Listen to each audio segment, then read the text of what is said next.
claim. Ex-chief patrol agent claims he was told not to release info on the border crossers. Man. Shout out, man. Shout out my former Aaron Heike. Real American hero. Career and worked in multiple DEA offices in the United States. This ain't setting key media. This ain't right wing. This is a hearing of this man pretty much being a whistleblower on what happened during the Biden/Harris administration when what they were doing with the border, or so-called, Kamala's border czar title and how she completely failed at it. States and in foreign countries, where he occupied lead various responder to the southern border positions. His last assignment before retiring was as the head of the DEA office in Nogales. I thank all our witnesses for being here today, and I now recognize Mr. Heike for 5 minutes to summarize his opening statement. Mr. Chairman, distinguished members, thank you for this opportunity. The only true consequence we have to slow down and discourage people from coming into the United States illegally is sending them back to their country of origin. Throughout the first 3+ years of this administration, I saw a steady decrease in the countries we could send people back to. For the first time in my 25 years, and under 5 different administrations, whether through neglect or on purpose, I saw a large-scale lapse in our ability to return people to their country of origin. The inability to send people home meant that most people being arrested for illegal entry would either have to be detained or released. The current administration, however, from day one, made a point of decreasing the amount of detention space available nationwide. Immigration and Customs Enforcement's funding for detention has steadily been cut and private detention eliminated. The fact that so many illegal aliens are being released into the United States spread worldwide very quickly. As this happened, the numbers... And Kamala supporter, stop typing. Sit on your fingers. Shut up. Sit on your fingers. Stop typing. No, stop. Shh, stop it. Sit on your fingers. Listen to what this man has to say that happened under the Biden-Harris administration, right? Since y'all say there's no problem at the border, Kamala didn't do nothing. Everything was perfect under Kamala, right? Okay, then. The current administration, however, from day one, made a point of decreasing the amount of detention space available nationwide. Immigration and Customs Enforcement's funding for detention has steadily been cut and private detention eliminated. The fact that so many illegal aliens are being released into the United States spread worldwide very quickly. As this happened, the numbers the Border Patrol encountered illegally crossing the border increased exponentially. The impact to me and my agents were significant. Sectors were ordered to take in and process all the illegal aliens encountered on the border. The Border Patrol saw groups of hundreds and thousands coming into the United States and turning themselves in. These numbers pulled 80, 90, sometimes 100% of the agents on duty away from the border. Border Patrol zones across Texas, Arizona, and California had no agent presence for weeks and months at a time. Those who did not want to be caught could simply walk in. We have no idea who and what entered our country over this time. Throughout 2022 and 23, I sent agents to Texas. So Kamala Harris, man, gave them overtime, but didn't want to fix the border. Didn't want to boost security, make sure that them fences actually kept them away. Nope, none of that. Actually, she rewarded them. The Biden administration specifically rewarded immigrants for making it over the border. Like, you know what? You made it through that fence pretty well. How about we let you in? Pretty much what they're doing. Take them there, process them, give them a court date, and tell them, all right, you can go into America. Just make sure you come on your court date. Texas and Arizona to count gotaways. Those sectors could not even put enough agents in the field to see what they'd missed. Simultaneously, in San Diego, we had an exponential increase in significant interest aliens. These are aliens with significant ties to terrorism. Prior to this administration, the San Diego sector averaged 10 to 15 SIA arrests per year. Once word was out the border was far easier to cross, San Diego went to over 100 SIAs in 2022, well over that in 2023, and even more than that registered this year. These are only the ones we caught.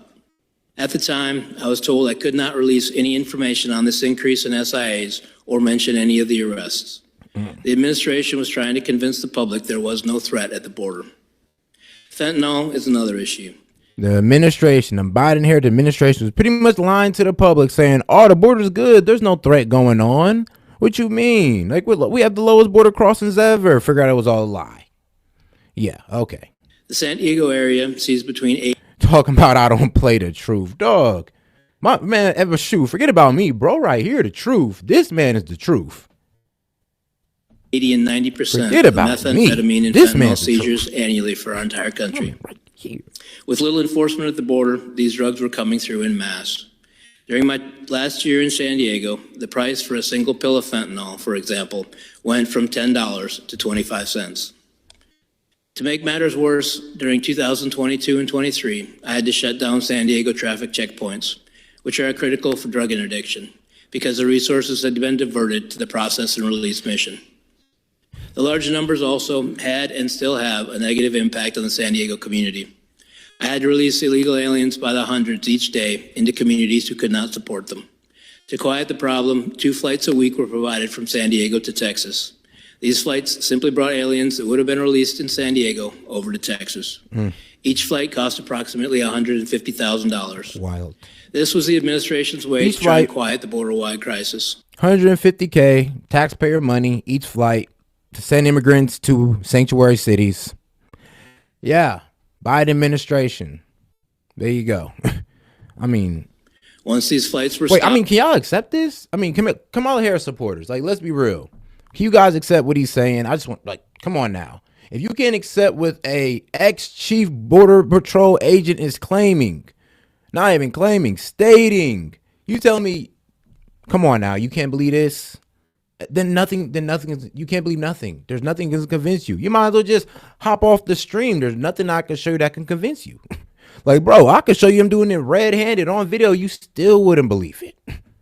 and the releases continued, California saw the true economic impact. I received calls from the governor's office, local mayors, and hospital administrators asking me if we could keep injured aliens in custody so the federal government would pay the medical bills. Yep. Through pressure from the administration, my headquarters became more interested in the fiction that being portrayed in the media and not at all concerned with reality. Each time we asked for help in dealing with a new issue, it fell on deaf ears. At times in San Diego, we had 2,000 or more aliens sitting in between the fences asking to turn themselves in. I was told to move them out of sight of the media. Meanwhile, Border Patrol agents are continually forgotten and neglected by the media and this administration. These agents deal with death, women and children that have been raped, abused, trafficked, bought and sold, families that have spent months in terrible conditions, sickness, and despair. If you look at the dramatic rise in the number of suicides within the Border Patrol, it is directly correlated with the migrant surge. The agents have been pushed beyond their limits. Yeah, it's like, dog, they dedicate their life to their job to try to stop these people from coming in. Harris and Biden is letting these people in pretty much, telling them, making the same people that's supposed to be protecting these Americans are letting these people in to come hurt them. How do you think that weighs on them at the end of the day? Like, honestly, it's like, bro, look what Harris and Biden has like low-key done to those men, done to those agents.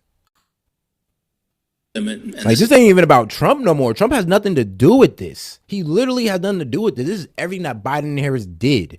No Trump involved. Has greatly impacted their physical and mental health. While current numbers of aliens crossing our border are lower in comparison in recent months, there's a reason for this.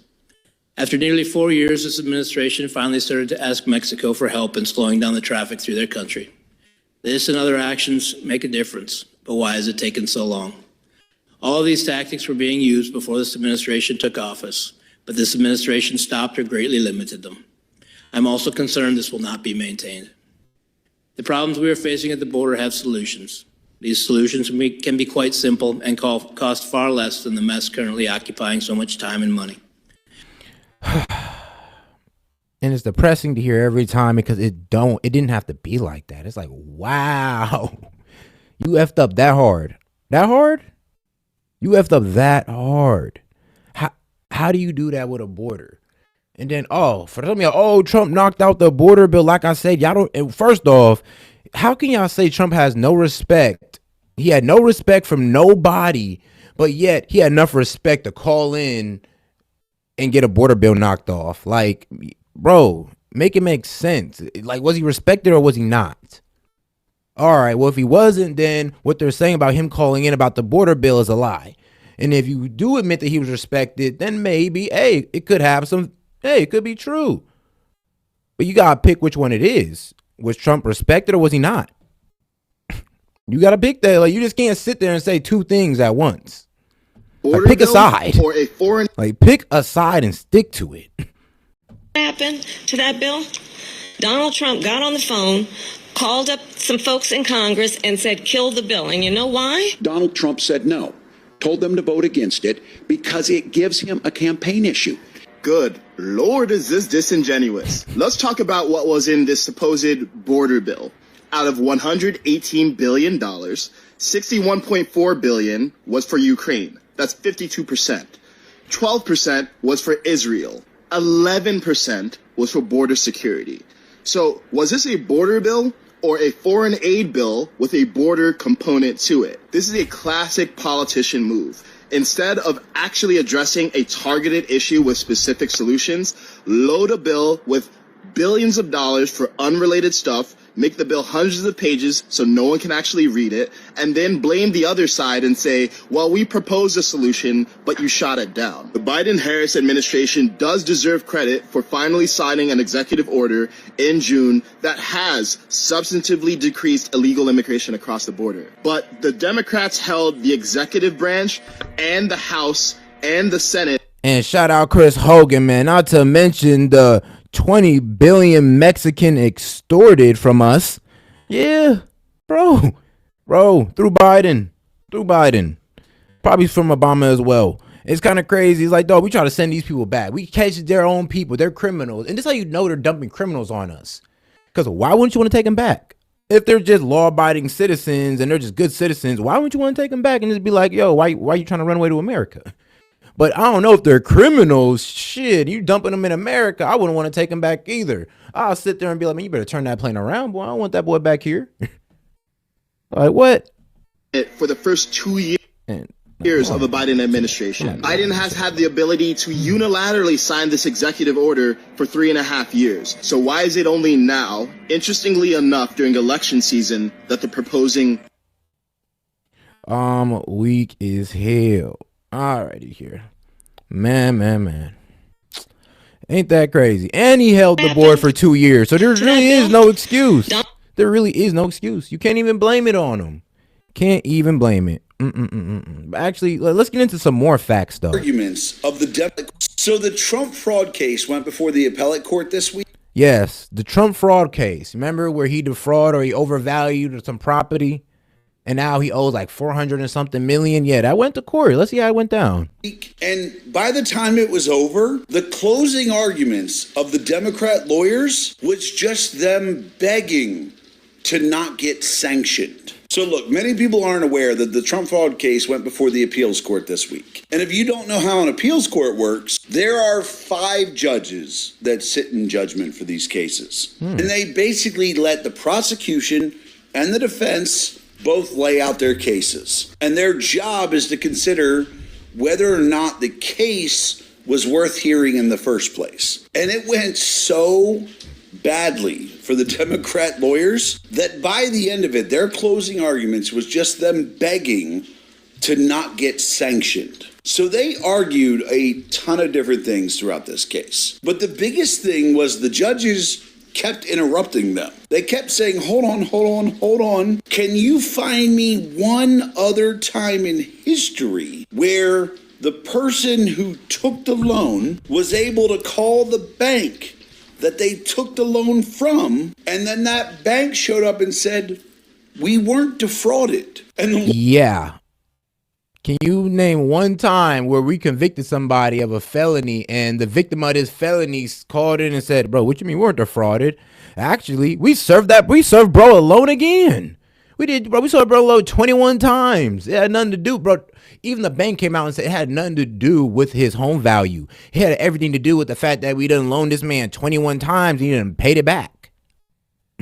Lawyers spent like 2 hours trying to find one little instance where it happened. But then the judges said, okay, let's try something else. They said, hey, have you ever prosecuted someone for lying about the value of a property when it resulted in the entire loan being paid back with interest? And again, they gave them like 2 hours to try to explain their case, and they still couldn't produce a single case where that had happened. And then the judges said, hey, you know what? We'll give you another. Hold on. So you tell me even the prosecutors, the ones who's making this case, couldn't find a single case like the one they were prosecuting? I mean, like, what? Like, basically, the judge sitting there like, bro, I'm gonna be real with you. This shit is brand new. When we start doing this, I'm a judge. When we start prosecuting people on a federal level for this, let me know. And then who's he paying this 400 million to? His defrauders that say he didn't defraud them? Like, where's that coming from? Shot. They said, have you ever seen an attorney general prosecute a case where there was no damage to the public? There was no damage. Go read the appeals. Go read it. I mean, dog, I come on now. It's infotainment for a reason. I say it's infotainment for a reason. We get the facts, we read into them, and then we find videos on them that entertain y'all with. Because who want to sit here and watch me read through that long ass document? I'm like, make it make sense. Make it make sense, please. Please. Like, bro, nah, you tripping. Go read it yourself. Go read the appeals court yourself. It's a court, right? You can go read it, right? Yes, like you can read any court case once it's done, right? All right, then. To try to explain their case, and they still couldn't produce a single case where that had happened. And then the judges said, hey, you know what? We'll give you another shot. They said, have you ever seen an attorney general prosecute a case where there was no damage to the public? There was no damage to the person you said was defrauded, and there was no actual malice committed by the person who took the loan. And then they took another... And trust me, as soon as I seen this video, I had to go look into it myself. I was like, wait, what do you mean? What do you mean them lawyers stood there shaking in their boots like, please don't sanction us? It's like, what the hell are you talking about? I thought they had a strong case. I thought he was just such a bad guy, a felon. It should be a slam dunk. Nope, they're over there shaking in their boots like, yeah, not only not only is the case about to be dropped, but the prosecutors might get sanctioned? Wild. But let's start it over a little bit. They said, have you ever seen an attorney general prosecute a case where there was no damage to the public? There was no damage to the person you said was defrauded, and there was no actual malice committed by the person who took the loan. And then they took another 6 hours on that one. And by the end of it, the judges were like, so you don't have any instance of that happening. And then by the time they were done, the judges were like, I don't even know if this is a case that should have been brought. And they said, look, y'all might need to be sanctioned for bringing this case in a malicious manner. One of the judges actually said, I have come to believe that since a case like this has never been brought in the history of the country, not only New York, that you have only brought this case because the person was running for president, which would put you afoul of not only multiple regulations regarding the law, but would also run you afoul of electioneering interference. In fact, at the end of it, when they got to give their closing arguments, instead of arguing the value of their case, instead of arguing that we should have been able to bring this case because of X and Y and all this shit, they actually just said at the end, we hope that the court will take into account that lawyers need to be able to bring cases like this without the threat of sanction.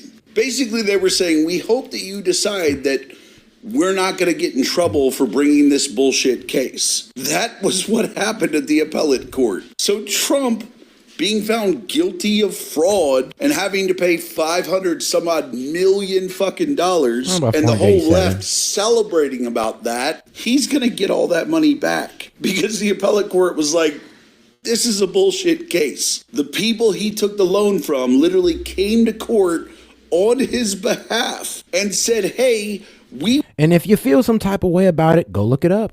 I mean, that's what I'm saying. It's as simple as that. You'll find what? Any news article. You can find actual court documents. Go look it up. If you feel some type of way, go jump for the facts. What would they say? If you're feeling froggy, jump. Well, cool. You're feeling froggy about it, go jump for the facts.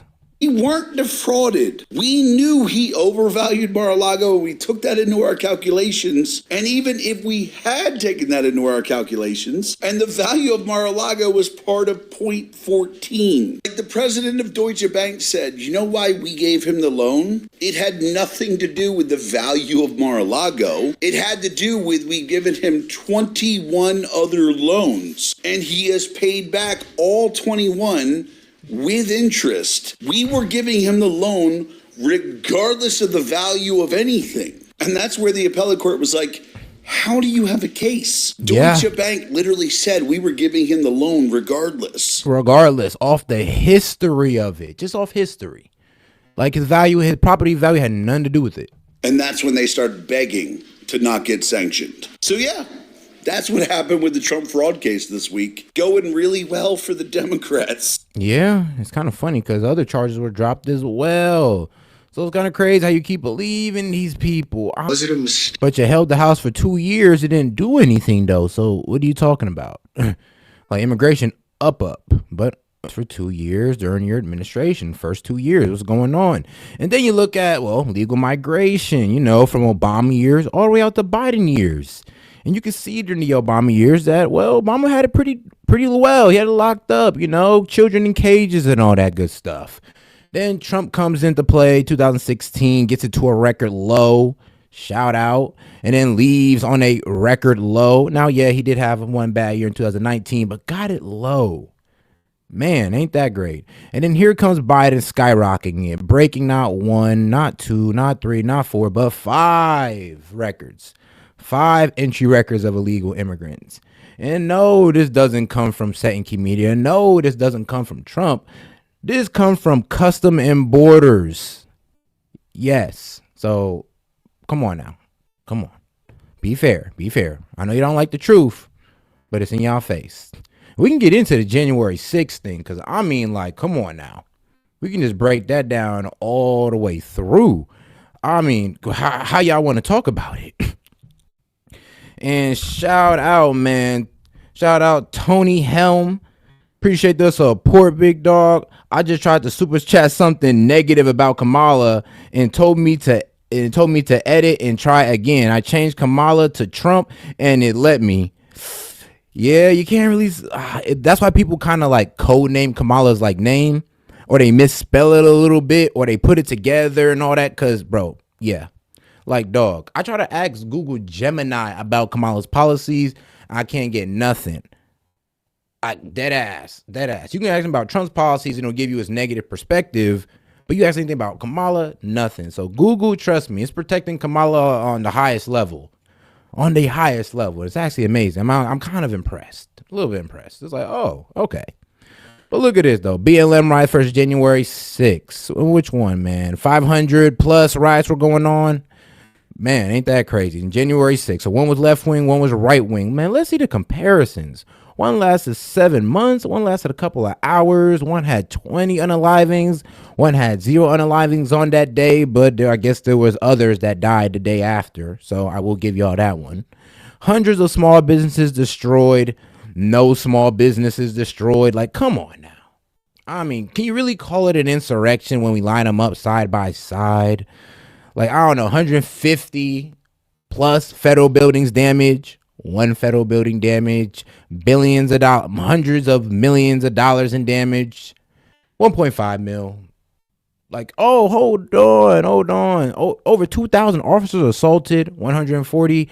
Can we really compare the two guys? Come on. We can't call one an insurrection, the other one not an insurrection. What's going on here? What's going on, guys? Are we being a little biased towards it? If we can't call BLM insurrection the BLM insurrection, then why are we calling January 6th one? Come on, now they're both riots here.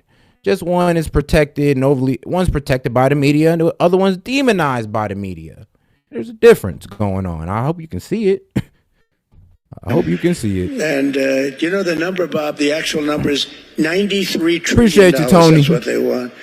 And this was done by AOC +3. I said, oh, did you study the environment? No, they never even studied. They just come up.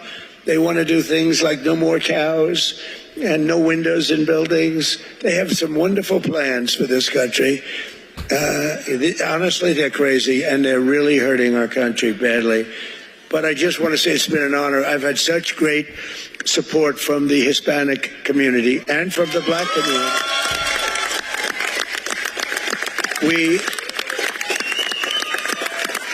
The highest level ever, and there are those that say we'll end up breaking the 50% mark, which is really an incredible when you think that 10 years ago or 6 years ago. And even when I first ran, you didn't know me very well.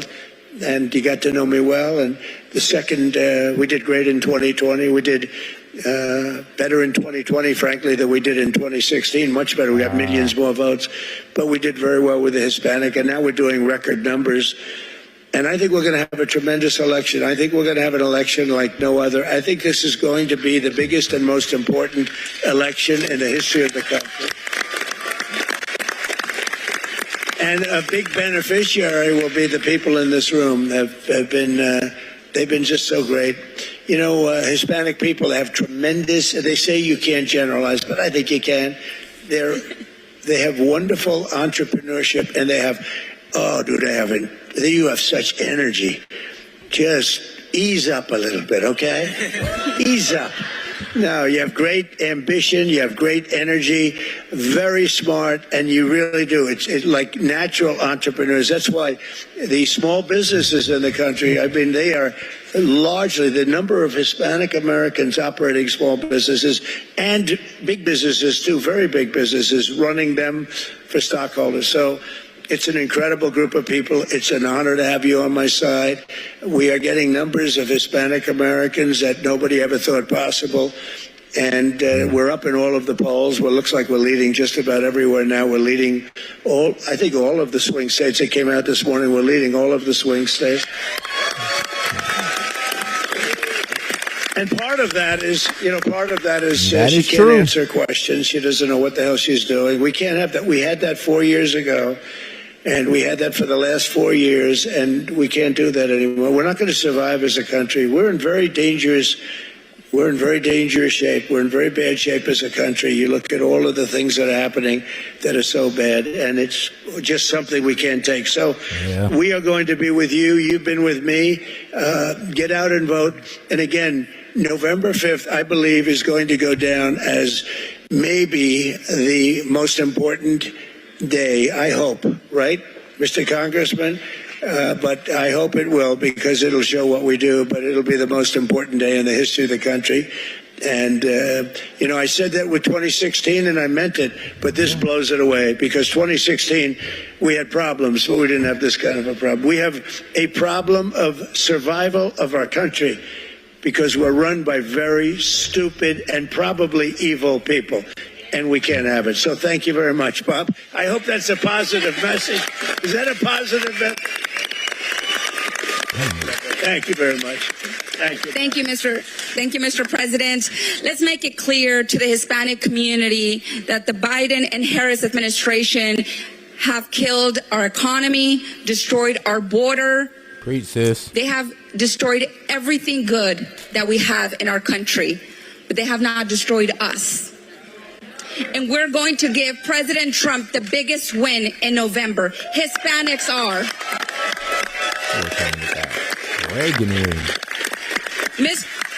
Mr. President is going to have the biggest support any Republican president has ever had from us. I truly believe that. But what's most important for us is our values. And Kamala Harris is destroying our values of family, of faith. And if we want those values to live in our children and the second generation, it's important that we instill those values, but that we also elect those that represent our values. And that is President Donald Trump. I think it's important that we also give an opportunity to Captain Sam Brown to introduce himself. This race is very important for your state, so I want to give him an opportunity to say a few words. Thank you for being here. Thank you for making time out of your day to be here, but also thank you for running. I know it's a huge sacrifice, and thank you for everything you've done for our country. I would not be here if it wasn't because of men and women like you that served in our country, so thank you. Thank you, Congresswoman. Thank you, President Trump, for being here, for demonstrating to the world just how important Nevada is, how important the Hispanic voters are, how important this community is. We're so grateful that you're with us today. Thank you. We have to bring back our car industry. We have other things. There we go. Thank you, Elias. And I agree with you. I believe that the Hispanic values are Be right what's back, going to chat. save this country. I want to talk about the tax, no tax on tips. I was a server for many years. I understand the struggle. Hey, no tax on tips, man. So if you a stripper or any person who receive tips, man, you should be all for Trump. I mean, strippers for Trump for real. Of not wanting to report all the tips. Go. Because we knew that we're going to get taxed. Mr. President, are you going to get the no tax on tips signed into law? Yeah, I think we will. We had tremendous enthusiasm in Congress for it, even on both sides. They said that was a good idea. Nobody ever thought of it. I have another one. I was in Detroit the other day, and I said we're going to have deductibility of interest on car purchases, and the place went crazy. And top people on Wall Street, two top people, like the top people, when did you ever come up with that idea? And it was something that I just felt we have to bring back our car industry. We have other things even beyond that to bring it back, actually, but that was something. So we have the ideas with the no tax on tips. I was at my building, and a waitress came up, and she was complaining about the way they're harassing her. I said, on what? She said, tips. I said, really? Well, really? I never heard of this. And they said, no, it's terrible. They're actually passing new legislation to go after people on tips. I mean, really deep stuff. So I said, what do you think of the idea of no tax on tips? Because it just seems like very hard money to get for the government. And, maybe you should be entitled. And also, I think a big thing could be for you, but it could be for a lot of the people. You work overtime, no tax on overtime. And I think that's going to be good for the country. More people are going to work overtime. So we have these things. We'll get them done, and we'll get them approved in Congress. I've gotten pretty much everything I've wanted. Thank you, Mr. President. Well, we want to hear from these three Hispanic Americans as well. We have a few minutes, but Ms. Linda Fornos would like to hear your story as well. Thank you. It's a really honor for me to be here. And it's my third time sharing with you, Mr. Trump. And now I want to tell about my story. I'm an immigrant Latina who came from Nicaragua 16 years ago. I'm raised by two beautiful women, my mother and my grandma, who taught me values and taught me you have to fight for what you really want. You have to stand. You have to fight for your criteria and your opinion. And that's why I'm here. When I came to this beautiful country, I did things in the right way. And I have worked really hard raising my three kids. Actually, one of my kids, he was invited to be here, part of the panel, but he couldn't. Because he told me, Mom, it's my dream to meet Mr. President Trump, but if I go with him and I miss work, I'm going to be short in my paycheck, my paycheck. That is how sad it is, our economical situation, that we had to work really hard. In my house, we have three people working, three salaries, and having two jobs in order to support.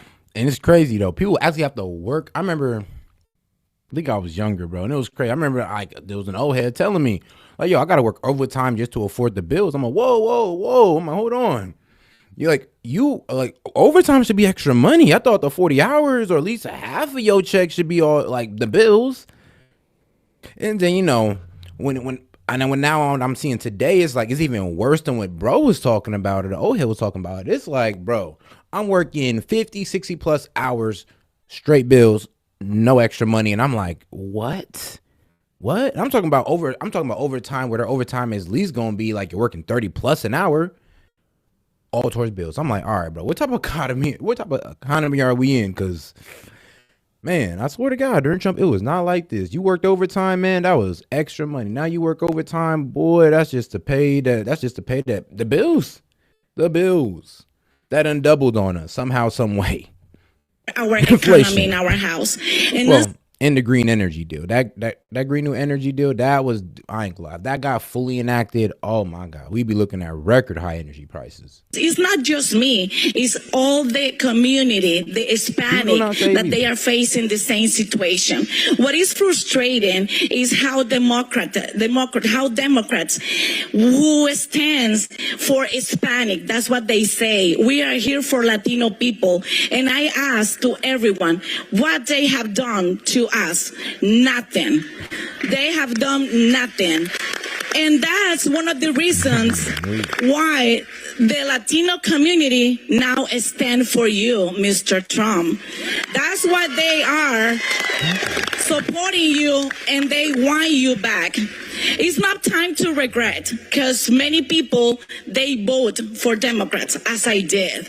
But now I'm standing here and I'm standing for all others who wants to be part of your team, who wants to be part of this American dream. And believe me, they are waiting for you to hold your hand, and they have the faith that you are going to bring America again, as we are dreaming to have it. Thank you very much. Thank you, Linda. Go ahead, please. Iris Ramos Jones, we would love to hear your story. Thank you again for being here. Thank you, Mr. President. It is an honor to be here with you today. I am a first-generation immigrant from Ecuador.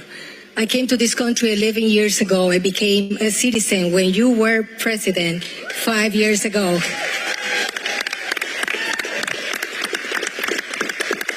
Came with nothing, without being able to speak the language, and without knowing anybody here. And today, I'm sitting here with Mr. President Trump.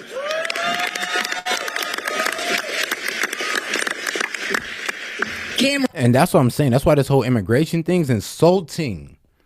Because she told you, she came in here with nothing. Like, bro, even my peoples, when they came here, the only benefit you got was being in America. Like, yeah, good job. You made it to America, and that's all you get.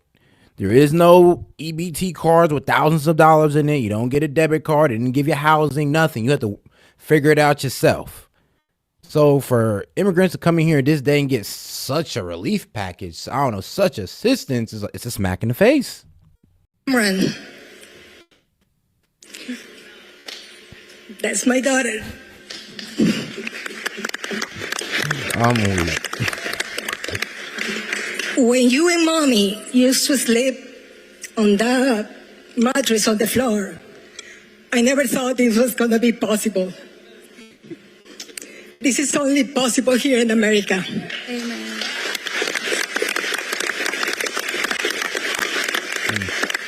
And that is why you got to defend this country until the end. And that's why you have to love this country unapologetically, as I do. There is only one America. Do not take it for granted. Yeah.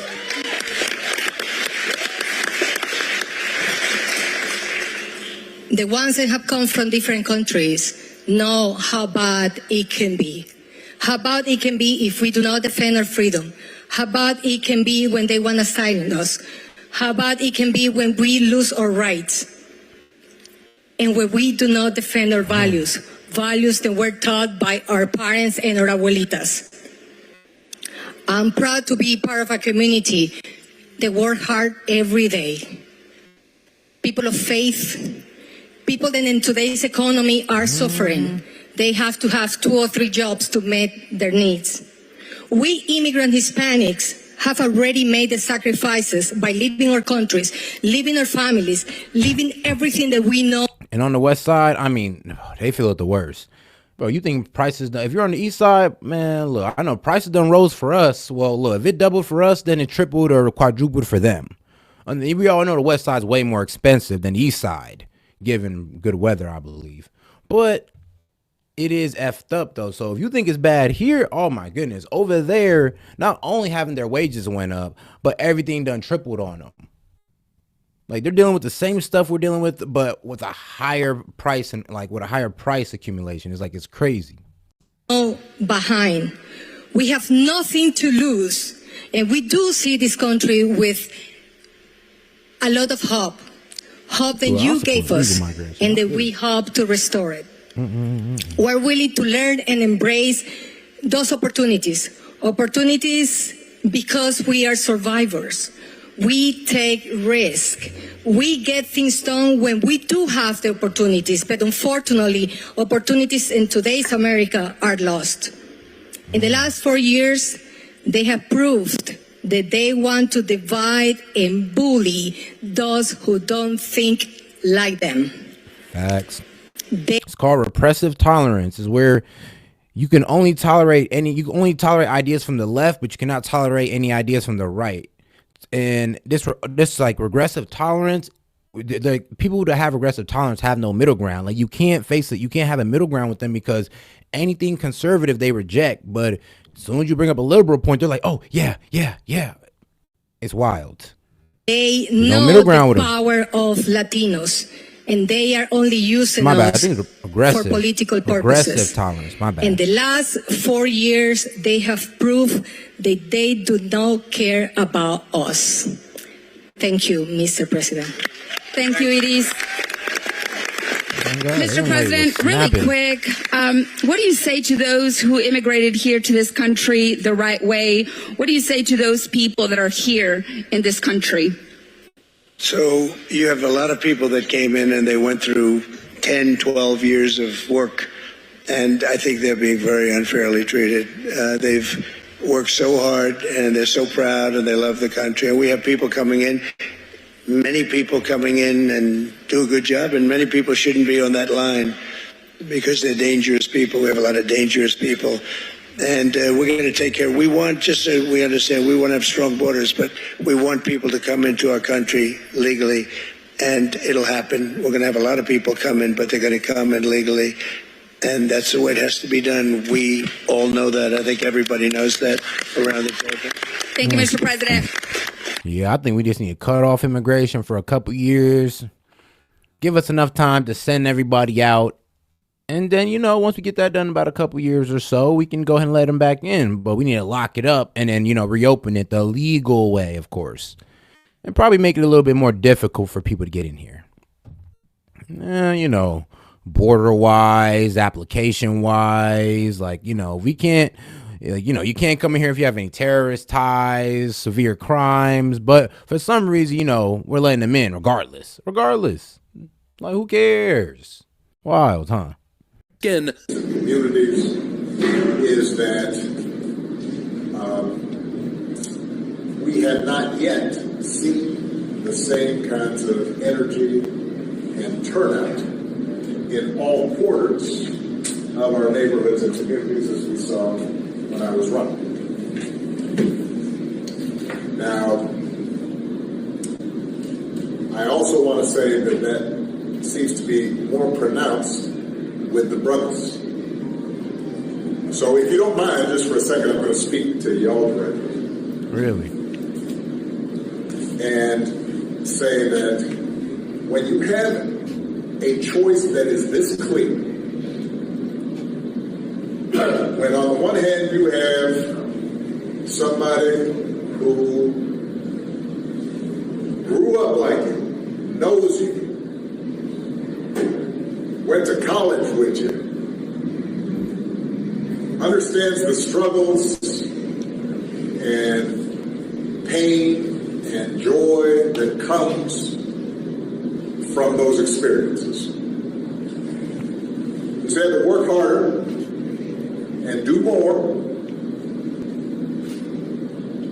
and overcome and achieves the second highest office in the land. Political talking points like this are obviously condescending, insulting, frankly, in my view, racist and disgusting. And apparently, I'm not the only one. Apparently, that's not a partisan view. We've got Nina Turner here. I'm sure you guys know who Nina Turner is. She used to work for the Bernie Sanders campaign. It is downright offensive. It feels like, come on now. It's such a clear answer, black men. I'm like, bro, if you don't shut your, I'm not even going to go in on that. It's just downright condescending. It's like, oh, it's such a clear answer who it is. I'm like, yeah, you're right. It's Trump, Obama. And now who you repping right now? I'll tell you that right. I could tell him into his face. I'm like, and you know what? F you. Like, who the hell you trying to tell? Oh, it's such a clear, obvious option. I'm like, bro, kiss my ass. I could give a damn what you think. Could give a damn. And man, shout out Fox Shake. They already saying they're not clarifying the election if he wins, and there's proof of election fraud. I feel they might stuff ballots of his name or frame him in swinging states. Yo, that would be crazy. If they stole the election from Trump, stole the election for Trump just to run him up on the charges of stealing the election. Damn it, that would be. I ain't gonna lie, that would be a twist. That'd be quite the twist. I mean, that's so crazy. This condescending bastard Obama, though. Really, a clear choice, man. I wonder if it was a clear choice when he bombed those children. Was that a clear choice? Like, I just answer that. Like, riddle me this, man. All right. Shout out Fox Chase again. Obama is half white man. Obama, a half white man lecturing black men who to vote for is crazy. I'm telling you, it's like, bro, you're half white and half black, and I won't even ding you on that. It's the fact that you feel like, well, you're trying to divide us black men. Well, you black men who's gonna vote Democrat, y'all are obviously better because you know the clearer choice. Yeah, y'all are better than the black men who are voting for Trump because y'all know the clear choice, bro. You bitch ass nigga, kiss my ass. Like, bro, what? She's an avid leftist. I even describe her more as a socialist. Take a look. Why are black men being lectured to? Why are black men being belittled in ways that no other voting group? A tour of media to appeal to men. They need to appeal to the needs of the voters. And so when I was a delegate for President Obama in both of his elections in Ohio, right now the vice president is down 11 points in Ohio, even though I fully expect President Trump to take Ohio as he did twice, but to be down 11 points compared to President Biden, that is a problem. But this other issue I want to bring up is a problem too. Why are black men being lectured to? Why are black men being belittled in ways that no other voting group? Now, a lot of love for former president. Bro, it's true. It's like, bro, why are we being belittled just because we don't agree with you? Just because we don't feel like you're the right person for the job. We're being belittled for that. A group of black men being belittled, being talked down to because we don't agree with what y'all got going on. The disrespect is crazy. That's all I'm saying. It's the regressive tolerance. They get you to, like, bro, anything conservative, anything right leaning, they get you to hate it. And all you can accept is anything that's left leaning. It's downright disrespectful. I want to bring up is a problem too. Why are black men being lectured to? Why are black men being belittled in ways that no other voting group? Now, a lot of love for former President Obama, but for him to single out black men is wrong. And some of the black men that I have talked to have their reasons why they want to vote a different way. And even if some of us may not like that, we have to respect it. So unless President Barack Obama is going to go out and lecture every other group of men from other identity groups, my message for Democrats is don't bring it here to black men who, by and large, don't vote much differently from black women. And what, as a politician, we should be trying to get all voters. Which is a damn shame, but it is what it is. To vote. And hopefully there are a few good men out there who do care about the stripping away of some of women's bodily autonomy. But this is wrong for President Obama. It is a wrong course for the Harris-Walz campaign to lay at the feet of black men when they have their reasons. In 2020, the vice president was labeled a cop, as we know. But do you think, sorry to interrupt you, Nina, but do you think he's right that one of the reasons is because they don't like the idea of a woman? It might be some listen, black men are socialized in the same society as any other man. So yes, is misogyny maybe a part of it? But again, is President Obama and is the Harris-Walz campaign I hate that. Oh, is misogyny a part of it? No, it ain't misogyny. What the hell does, bro, a hatred of women have to do with me voting for Kamala? I just don't think she's the woman for the job. She's a person for the job.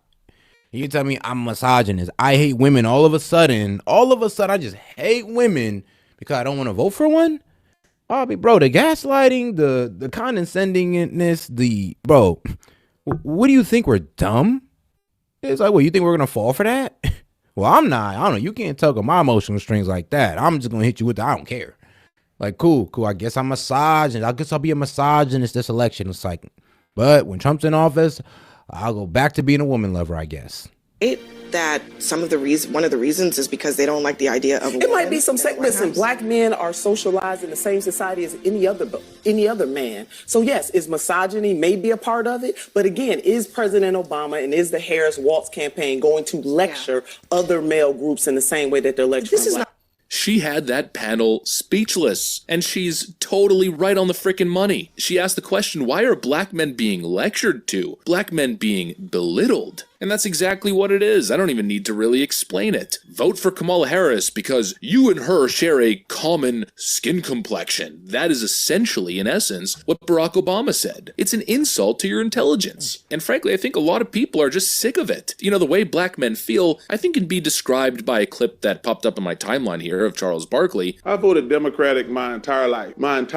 And I'm starting to think like, man, everybody in my hometown is still poor. Man, all the black neighborhoods are still poor. They all go to schools, and we've been voted Democratic for 59 years. I've been on the earth. Voting for the same thing over and over again, expecting different results, is the definition of insanity. And people... Yeah, it's like the black community, we have like political insanity. It's like we keep voting for the party that just don't work. And bro, that's when Trump said, try something new. I was like, you know what? Hey, that's actually something good to say. Like, why not try something new? Like, bro, you've been voting for these people for 60 plus years and nothing has happened for y'all. So what's going on here? Like I said, it was like we got the black community. Damn near like we got political insanity.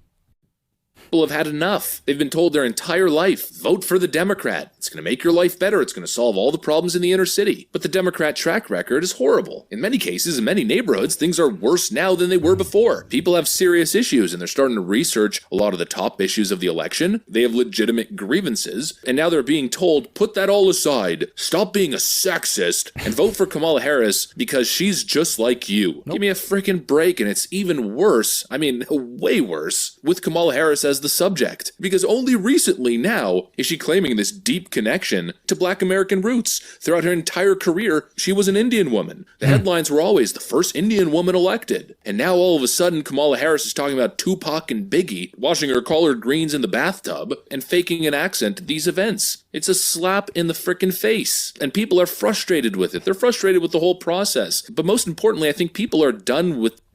Yeah, and I agree with you, Fox Chase. They do that through rich man bad logic. It's like, oh, the Republicans only care for the rich. They don't care about you. They don't care about your mama, your grandmother because we're poor. It's like, yeah, they feed us that lie as we're children. It's like we don't grow up to learn the truth until, well, later on in our years when we want to earn some money, when we want to do something with our lives and realize now, oh, hold on. I might need to pick up some conservative values here. I think it's better to pick myself up by the bootstraps instead of cry and complain about the white man and ask for handouts from the government. I think, you know, putting my destiny in my hand instead of the government's hands would probably be a better option for myself and my family. Yeah, I think that'd be better. I don't know. Maybe that's just my thinking. Who knows? Stuff, but at the same time, we're told that that he has no social media and they can't hack his phones. 5 words, 2 years before the brain starts anyway, though, we're about down, to get into it's this. common to pronounce these 5 words incorrectly. Ian or Ian Dementia Carroll. is now known as type 3 like literally the best and so, like, TikTok that's the kind investigator. Of like maybe they're covering up incompetence. We're talking about the best TikTok investigator sitting down with this man Myron Gaines. It's about to be a banger. Right, getting into all the conspiracies. Welcome to the Conspiracy Hour, man. My man Carol, TikTok's biggest investigator, is going to talk on the Diddy trafficking ring, Trump assassination attempts, and more. So let's get right into it. Welcome to the Conspiracy Hour. Let's go. And it's been a wild ride. It's a lot of fun. And so I kind of, you know, I'm just a dude that looks shit up and thinks about it, and everything's kind of on the table. It's whatever's interesting to me. And you've done a great deep dive on the Diddy situation. I've covered that case more from the the federal criminal case. But you kind of have talked more about like the how it even got there. You know, how he was able to do this for damn near 20 to 30 years, right? But we'll cover Trump first because this is what we were going to originally talk about before, because you actually have kind of like an alternate theory on what went down back in the July assassination attempt.